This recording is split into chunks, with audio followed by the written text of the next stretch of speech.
आदिशक्ती मुक्ताबाईंच्या पालखी सोहळ्याकडे पंढरपूरचे प्रस्थान। पंढरपूरच्या विठुरायाच्या आषाढी यात्रेसाठी आदिशक्ती मुक्ताबाईंचा पालखी सोहळा आज मुक्ताईनगर येथून प्रस्थान झाला। 7 जिल्ह्यांतून मार्गक्रमण करणाऱ्या पालखी सोहळ्याचे भर पावसात उत्साहपूर्ण वातावरणात प्रस्थान झाले। मुक्ताईनगर येथील मुक्ताबाई मंदिरातून आदिशक्ती मुक्ताबाईंची पालखी पंढरपूरकडे रवाना झाली। यावेळी ज्ञानोबा तुकाराम आणि हरिनामाच्या जयघोषाने संपूर्ण मुक्ताईनगर दुमदुमून गेले।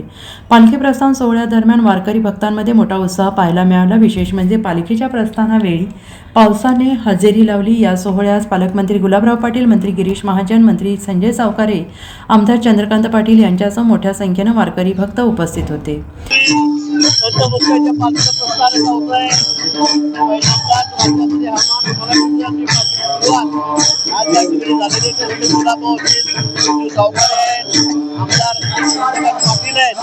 सगळे या ठिकाणी आलेलो आहोत। सगळ्यांना मनापासून शुभेच्छा देतो।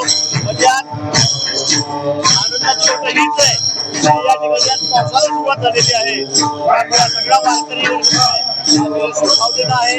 थोड्या वेळात मात्र प्रस्थान सुरू होईल। त्यावेळेला आषाढीला पालखीला पोहोचेल म्हणून आम्ही सगळेजण त्या ठिकाणी राहणार आहोत। आणि सगळ्यांना मनापासून शुभेच्छा। पालखी मार्गावर सगळ्या सोयी सुविधा सरकारने दिल्या आहेत, शासनाने दिल्या आहेत, त्यामध्ये कुठेही कमी पडणार नाही याची काळजी गेल्या 10 वर्षापासून आमचं सरकार येण्यापासून आम्ही घेत आहोत। आज मुक्ताईचं प्रस्थान होत आहे आणि या ठिकाणी नामदार एकनाथ शिंदे साहेबांनी यांच्या आईच्या नावाने या ठिकाणी मागच्या वेळेस कबूल केलं होतं की चांदीच्या पालखीमध्ये ही मुक्ताईची पालखी जाईल। तिचं लोकार्पण सुद्धा आज या ठिकाणी होत आहे।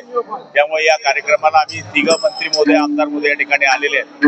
आणि योगायोग असा आहे की आज मुक्ताईला येत असताना सरकारला शेतकऱ्यांना ज्या गोष्टीची गरज होती ते म्हणजे पाणी, या पावसाची सुरुवात सुद्धा जळगाव जिल्ह्यामध्ये दमदार झालेली आहे। ही मुक्ताईचीच कृपा आहे। म्हणजे परमेश्वराशिवाय कुठल्याच गोष्टी यशस्वी होऊ शकत नाही आणि ते परमेश्वराने आज हा दिलासा आम्हाला दिलेला आहे।